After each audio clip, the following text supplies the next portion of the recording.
Yung Ten Commandments in particular, yun ho yung collection of the law that God wrote on 2 tablets of stone and He gave to Moses. Pero sa Bible, sa Old Testament in particular, there are around 613 laws, depending on the version that you are reading. Okay, biblically speaking, whether or not 613 is the correct count, it's not that important. The purpose of the law was to point us to Christ. Okay? It points us to the Savior.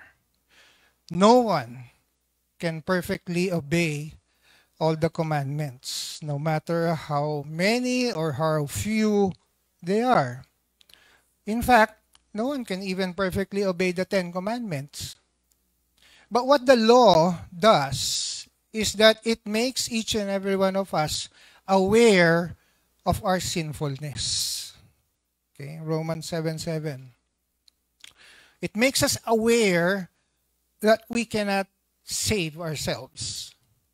Okay, God gave the law to demonstrate our need for a Savior. Kasi Jesus is the only one who has perfectly obeyed the law. Sa kanyang life, sa kanyang death and resurrection, okay, all fulfilled. Okay, He fulfilled all of God's righteous commands. So, what I'm saying is that the 10 Commandments, it's not like a ladder that gets you to heaven. Okay? But for the Christian ho, kung kayo'y saved na ni Kristo, they can be valuable guides for us for knowing how to love God and how to love your neighbor more. Okay, with that po, we go to the 10th command in Exodus 20:17. And it reads there, "You shall not covet your neighbor's house. You shall not covet your neighbor's wife, or his female servant, or his ox, or his donkey, or anything that is your neighbor's." Okay? I checked the dictionary, and the New Unger's Bible Dictionary, okay, it presents an excellent definition of that word covet or covetousness sa adjective. Okay, in Hebrew, it's hamad. Okay? Hamad, hindi hamad. May ano sila eh. Oo, may sipon eh. Hamad, to desire. Or besa, dishonest gain. In the Greek word sa New Testament po naman, it's, well, I think there's a longer word dyan. It's, okay, pleonaxia. Pleonaxia, the wish to have more. Okay? It's an inordinate desire for what one has not. Okay? Sa New Testament po, yung word covet, it has its root meaning to have more. Okay? Have more. It's really a combination of two words, have and more. Okay? So the word covet means to desire to have more. Okay? When we think in terms of covetousness, many of us will think primarily about money. Okay? Of course, people do desire to have more money. Okay? But listen to what the Bible has to say about this uncontrollable desire for money. Okay? 1 Timothy 6:10, sabi po doon, "For the love of money is the root of all evil." Some people, eager for money, have wandered from the faith, and they have pierced themselves with many griefs. Okay? It's because of that desire, uncontrollable, excessive desire. Okay? Yun ang nangyayari sa kanila, grief. Just want to say something about that verse because it's always misquoted. Okay? It is wrongly quoted as money is the root of all evil. Misquote ho yan. Okay? money is not bad in itself. Having money does not automatically make you a bad person. Okay? And every evil does not find its origin in money. Actually, marami ring good na nagagawa because of money. Christians give, okay, to use it to help others. Okay? What Paul warned against is yung love for money. Okay? Not money, love for money. Yung passion na for wealth. It can motivate a person to do many kinds of evil deeds. Okay, love for money, it can lead a person to lie. It can lead a person to betray a friend. It can make one steal. Pwede ka mandaya. It could make you slander another person. It could even make you kill another person. Okay, a person whose goal is to get rich, surely, in the end, he will be betrayed by that passion. Ngayon, if riches come your way, it's all right, okay, to welcome them. Okay? Grasya pa nga, itatanggihan mo ba? Diba? But, it is a temptation and a trap if you desire them. So, the word covet means to have more. Okay? Next slide. And ang root word of that is desire. Okay? Desire. Meron hong dalawang definitions that come out of this word covet. Okay? Just imagine a tree with two branches. Okay? Yung first branch or first definition na kukunin natin is that it is an excessive want for something you do not have. Okay? Something you do not have. Kapag yung desire mo is dun sa isang bagay na yon na wala ka, it becomes the ruling passion of your life. Okay? Yun na lang ang nasa isip mo palagi? Okay? Other words that you can come up with that is greed or materialism. Okay? Yan yung unang definition po ng pag-covet. Okay? Excessive desire for something you do not have. There's a second definition that comes out of covetousness. Okay? Yan ho yung kabilang sanga ng parehong puno. Okay? Covetousness is also an envious desire for something which belongs to someone else. It is a desire to have for ourselves what God has chosen to give to another. Okay? The words we use today or pwede natin ihambing dyan is jealousy or inggit. Yes, in English, yeah, envy. Yun ang dalawang branches po ng pagko-covet. Excessive desire for what we do not have and an envious desire for that which someone else has.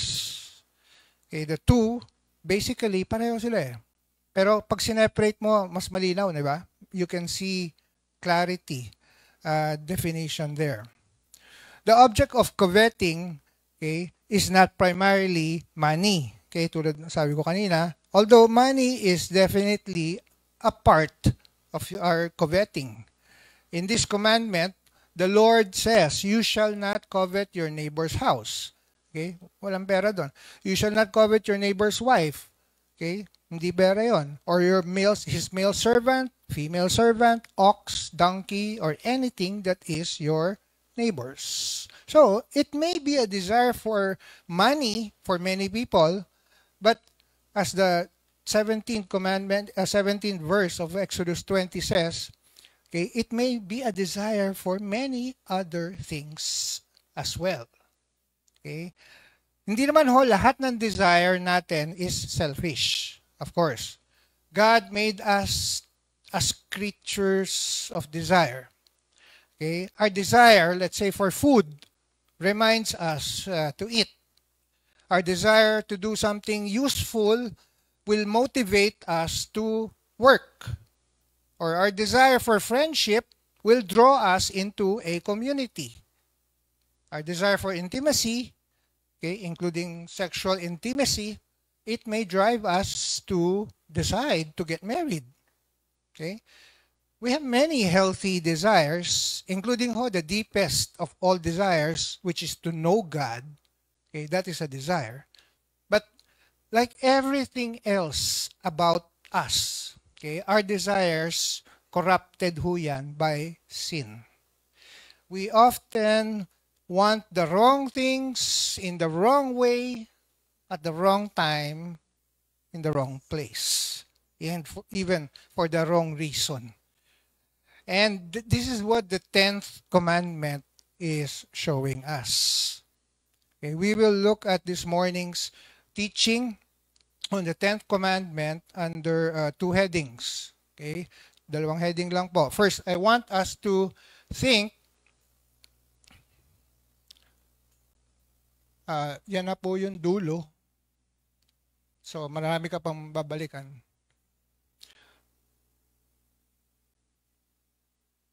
Wala na bang in between?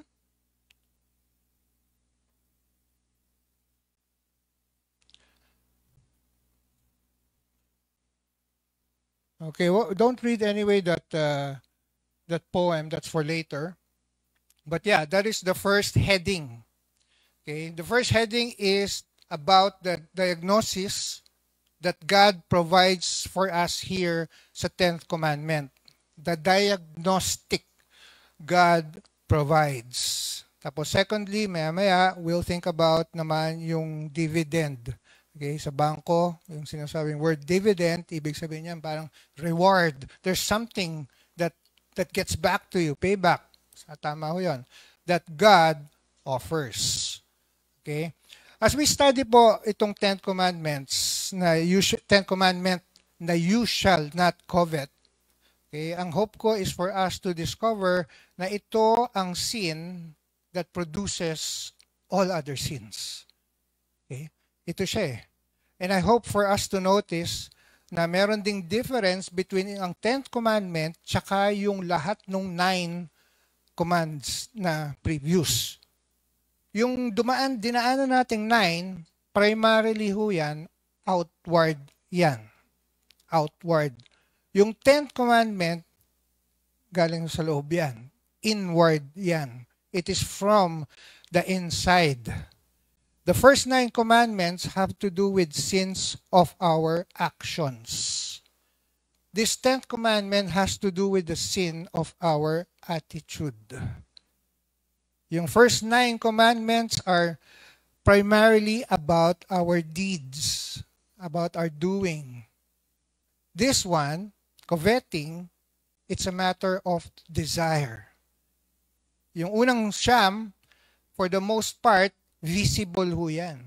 Nakikita ho yan sa actions natin. Nakikita yan sa panlabas nating kilos, yung 9. Itong last commandment, yung 10th, invisible ho yan.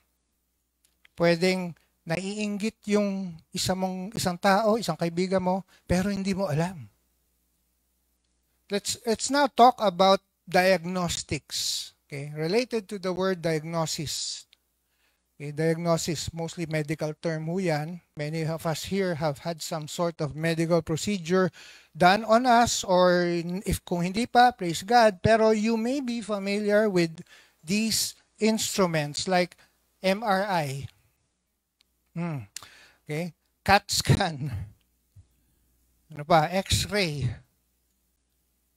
ultrasound.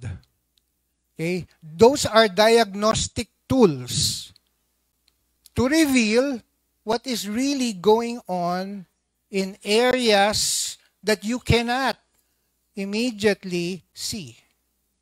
Okay, it's inside.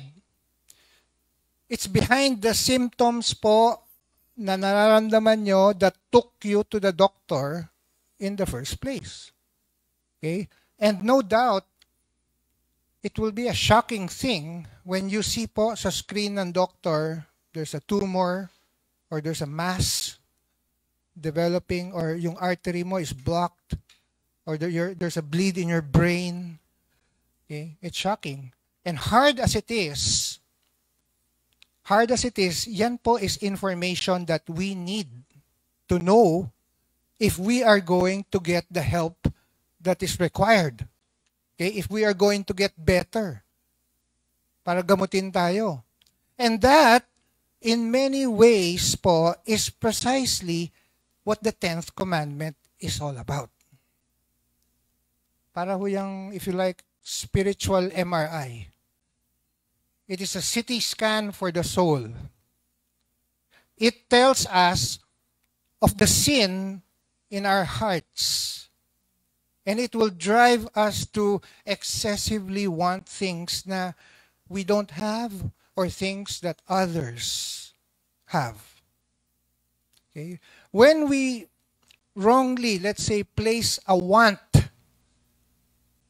as a need, alam niyo yan? Yung tunay na pangangailangan nagiging ano lang, gusto mo lang, oo. Okay? And when we notice po itong diagnostic itself, what it is that God shows us here, madidiscover natin na very often, itong covetousness, ganun din pala, it stands behind each of the sins listed dun sa other 9 commandments. Okay? Present ang covetousness dun sa other 9 commandments. For instance, first 2 commands. Okay? First 2 commands, we are to, ano ho yung first 2 commands? I am the Lord your God. You shall not have any other gods before me. And then you are not to make a idol, graven image. Okay? Sabi sa Colossians 3:5, covetousness is idolatry pala. Okay? Covetousness is idolatry. So, whenever you put anything before God or when we make a God out of any other thing, yung covetousness pala yun natin yon is causing us to break the first 2 commandments. The 3rd commandment, okay? Anyone know the 3rd commandment? Vain. Yes. Amen. Natandaan nyo si Ananias? Okay, babalik ko yung jacket. Kunin ko yung jacket na binigay ko doon sa wala kang premyo.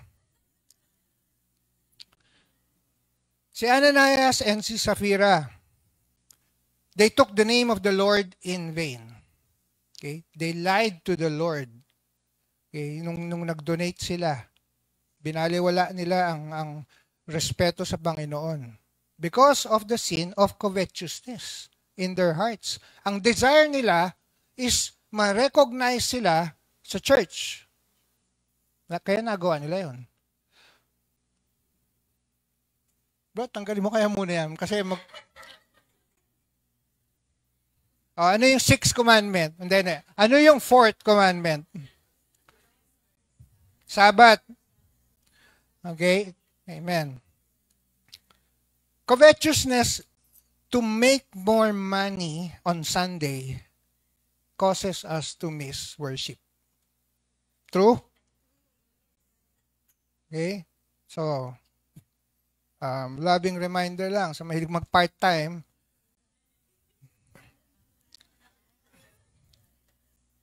The 5th commandment, okay, honor your father and mother. Naalala niyo yung story ng prodigal son. Okay, hiningi niya yung kanyang inheritance right away, even when his father was still alive. Okay? What he's saying there is, Dad, I'd rather have the money now than you around, even if you're still around. Okay? That's disrespect. And what drives that disrespect and dishonoring the father is yung kanyang covetousness for money. So he breaks the 5th commandment. 6th command. kill, murder. Sabi sa James chapter 4, verse 2, you desire and you do not have. So, yan ang situation ng taong yon. So, you murder. So, covetousness is again behind the violation of the sixth. Okay? Seventh, matagal tayo. Thou shalt not steal. Unahan ko na kayo. Covetousness will cause you to steal what belongs to another person. Kasi inggit ka nga dun sa hawak niya Okay? Tapos yung sa adultery, si David desired what was not his. That was Uriah's wife. The wife of another man. He was coveting. Okay? Thou shalt not bear false witness. Ang ating covetousness will cause us to lie about an other person. Nanakawin natin yung reputation niya. We will steal their good names to take from them something that you wish you had yourself. We could go on multiplying biblical examples and examples even from our own experience of the many ways in which covetousness is behind our disobeying God's law. Okay? The 10th commandment here is talagang binubuklat niya tayo diba? We are exposed. Okay? Kasi na-diagnose tayo ng 10th commandment. It shows us the selfishness and greed that fuels the sin of our lives. James chapter 1 verse 14, even in 15, he explains what happens. Sabi niya, each person, sabi ni James, is tempted when he is lured away and enticed by his own desire. Okay? Yung sarili nating covetousness. And then tinuloy niya, sabi niya, then desire, when it is conceived, gives birth to sin. And sin, when it's fully grown, brings forth death. Covetousness or greed, that is one of the great engines of our heart's disobedience. Yan po yung hidden reason for so many of the symptoms of our spiritual disease. We confuse our wants for our needs. Yung inaasam natin na nagiging pangangailangan. And we begin to tell ourselves, we must have this. We must have it in order to be happy, in order to be satisfied, in order to be complete. Kailangan natin yon. This goes all the way back po to the Garden of Eden. Okay? Before si Eve, kinuha yung forbidden fruit, kinovet na niya. This was not because ina-admire niya yung fruit na yon na nakahang sa puno, but because Satan tempted her to envy. Okay? Sinabi ni Satan, if she ate it, she would be like God. Like God. Eve took the fruit to gain something that she was not intended to have. Okay? We have been sinning that way ever since.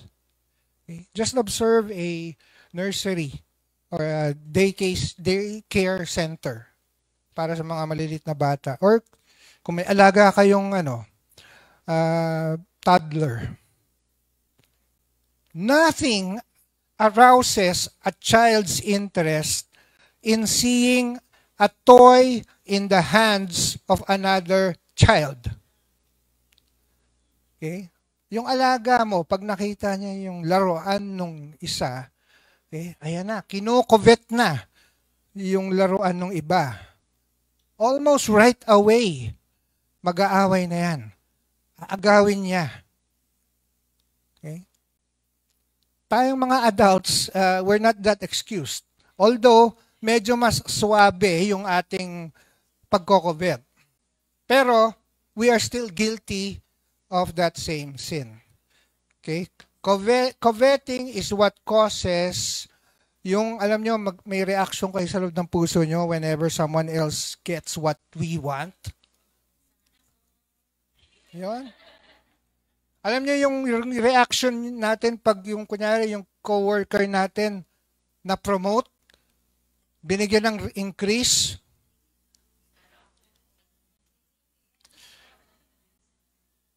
Kung yung ating kasamahan nakahanap ng totoong pagmamahal, tayo single pa.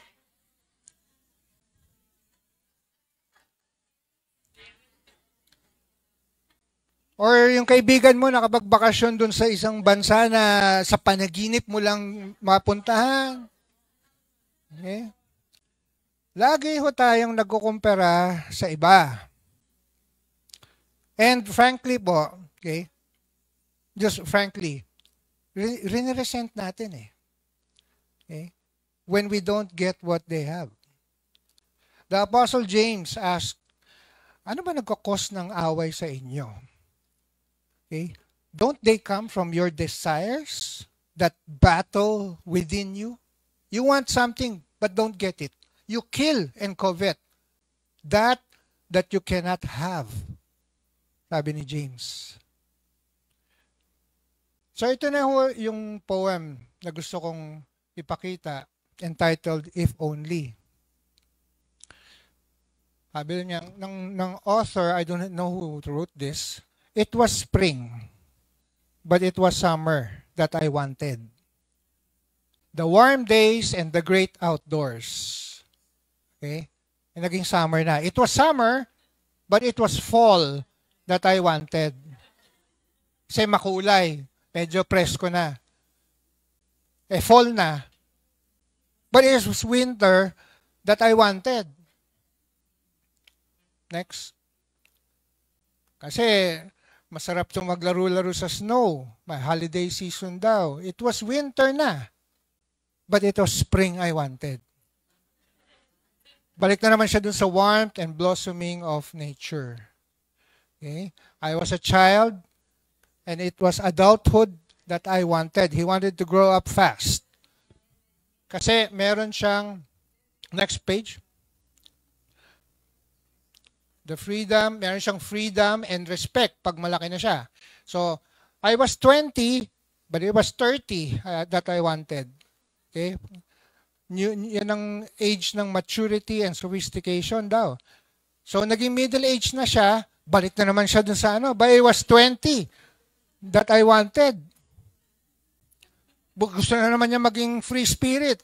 I was retired, but it was middle age that I wanted. Gusto niyang magkaroon ulit ng yung, baka may dementia na siya dyan. The presence of mind without limitations. Kasi my life was over. I never got what I wanted. I never got what I wanted. So, this poem is telling us to beware of living your life for the if only. Yung if only moment na yan. Kasi yung if only, that's the whisper of the devil. And it will just leave your heart empty. Empty. Ano yung mga pwede? If only I was as pretty as her. Okay? If only I was as rich as him. If only I had a boyfriend like her. Like hers. Okay? If only. Yan po yung diagnostic that God provides us. He wants to expose the bankruptcy, the hopelessness of living in the if only. Okay? Next. Secondly po, in our heading, isipin natin yung dividendo that God offers. Okay, dividend or reward. May balik ho sa'yo. Okay. Remember, there are not only sins that are forbidden here sa 10th commandment, but there are also duties commanded. Meron din positive na sinasabi si Lord. Meron din tayo dapat gawin.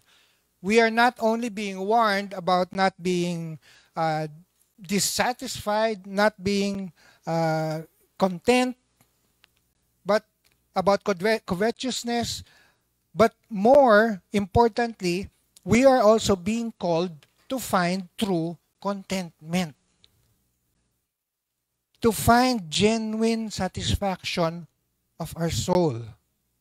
Okay, sabi sa 1 Timothy 6 verses 5 and 6, 1 Timothy 6 verse 5 and 6, winawarn ni Paul, yung kanyang student, si Timothy, about those who imagine na godliness is a means of gain. Okay, what that means is there are people as there are people now who think that they can get rich from religion. Okay? Godliness is a means of gain daw. Okay? By being godly, they think na they can gain money. And Paul is warning Timothy there. Okay? Pero sabi rin niya, basahin ko sa inyo, we also need to understand Timothy, even though there are those who think that godliness is a means of gain, the truth is, godliness with contentment is itself great gain. Yun po. Godliness with contentment is great gain. Yan po yung wealth na dapat nating i-desire. Okay? In other words, may investment na pwede natin gawin. Magbibigay ng balik sa atin. It will give us a return that will never fail to satisfy your heart. So, yung una satisfaction in Christ. Paul is talking about this in Philippians 4, verse 11. Sabi ho niya, I have learned in whatever situation I am to be content. I know how to be brought low and how to abound in any and every circumstance. I have learned the secret of facing plenty and hunger, abundance, and need. Sabi niya, I have learned the secret. Ano yung secret ni Paul? Sabi niya sa verse 13, I can do all things through Him who strengthens me. Yan po, yung Philippians ni Paul is the version of David sa Psalm 73. Pareho din ang sinasabi. Whom have I in heaven but you? And earth has nothing I desire beside you. Paul is saying, I am satisfied when I have Jesus. Jesus is enough for my heart. Nandun yung riches kay Jesus that satisfy. And when I have Jesus, I'm content. I'm content. It was James who said that human excessive desire for material things, hino-hold out niya isang false promise. Ang false promise na yon, that what's wrong with us internally can be fixed by an external means. Okay? Yung kulang daw o yung lungkot ng puso nyo or natin, maaring gamutin ito ng isang panlabas na gamot. Example, pagbili ng gamit. Nasubukan nyo na ba ito? Yung shopping therapy.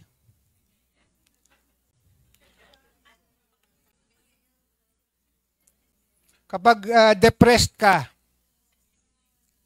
punta ka ng mall, hanap ka ng sale. Pag alam mong nabili mo ng mura, or nabili mo yung matagal mo nang inaasam, sasaya ka. Maybe yes, at the moment, okay, parang nawalan ka ng problema, but in reality, of course it cannot. You cannot plug the hole in your heart with material stuff. Sabi ng Bible, a man's life does not consist with the abundance of things. No. My God shall supply all your needs according to His riches in glory in Christ Jesus. Hallelujah. In whom thou? In Christ Jesus. Jesus is the treasure that satisfies. Hebrews 13:5 says, keep your lives free of the love of money and be content. Ito po, be content with what you have. What you have. And then it goes on to show us, sino ang nagsusupply nitong motive na to? The fuel of how is one person who loves Christ, how is he content? Sabi dun, for he says, it is written, I will never leave you nor forsake you. So that you can confidently say, the Lord is my helper. I will not be afraid. What can man do to me? If the Lord is my helper, if the Lord will never leave me, if He's with me, if Jesus Christ and His presence becomes my treasure, then I can learn to be content in every circumstance and even fight off that temptation of the love of money and deal with my covetous heart. Next, please.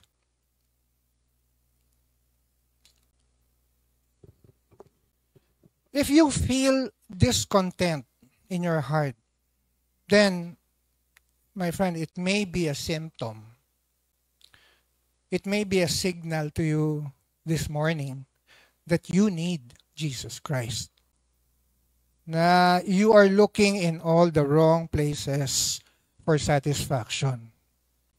Na you have not learned in whatever circumstance you are to be content because you're not resting on Jesus Christ as you go through those challenges. Pero yung 10th commandment, it's a call. It's even an invitation to silence the enemy that is whispering to us. Yung whisper ng enemy, if only. And instead, it will offer you to take the riches that is being presented to you in Christ Himself. We need to learn to say to our discontented heart, we need to say, heart, you're discontented because you've been looking for hope in all the wrong places. The contentment that you are seeking, you never find because the wells, yung balon that you are drinking, it's full of salt water.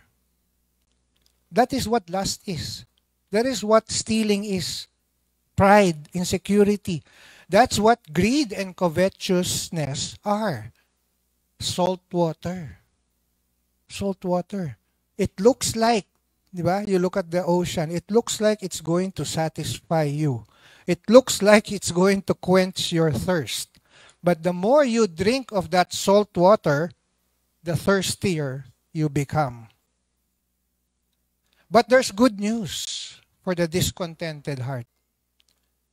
There is a fountain that has opened of living water. And if you would just come and drink there, you will never thirst again. That is the promise of Christ. He will give us streams of living water. And if we will drink from Him, meaning if we will surrender, if we will live with Him in the center of our lives, we will never thirst again. Sabi sa Psalm 23, my favorite psalm, sabi ni David there, surely goodness and mercy shall follow me all the days of my life, and I shall dwell in the house of the Lord forever. Pero tingnan niyo ho yung how he started. Sabi niya, the Lord is my shepherd. I shall not want. Okay? I shall not want. wala nang kulang sa buhay ko. I won't have to worry for food because Christ makes me lie down in green pastures. I won't have to live in guilt because He restores my soul. I won't want for protection anymore when I die because though I walk through the valley of the shadow of death, He's with me. I do not want for spiritual oil because my cup is running over. Okay? I don't want a banquet because the Lord prepares a table before me in the presence of my enemies. I won't want for comfort because I've got goodness on one side and I've got mercy on the other side. David said he might have to cry sometimes, pero he goes on sa Psalm 30 verse 5, weeping may endure for a night, but joy comes in the morning. Hallelujah. Praise God. Ito ho yung diagnostic na pinaprovide ni God sa atin. Here's what lies behind so much of the sin and misery of our lives. It's your discontented heart. It's covetousness. But again, here's the dividend na binibigay ni God. Ito yung payout na magsasatisfy sa atin. Contentment. Contentment in every circumstance when you come to possess Jesus Christ for yourself. Kaya wala nang lalagpas pa. Wala nang higit pa. May God help us then to find our rest only in Him.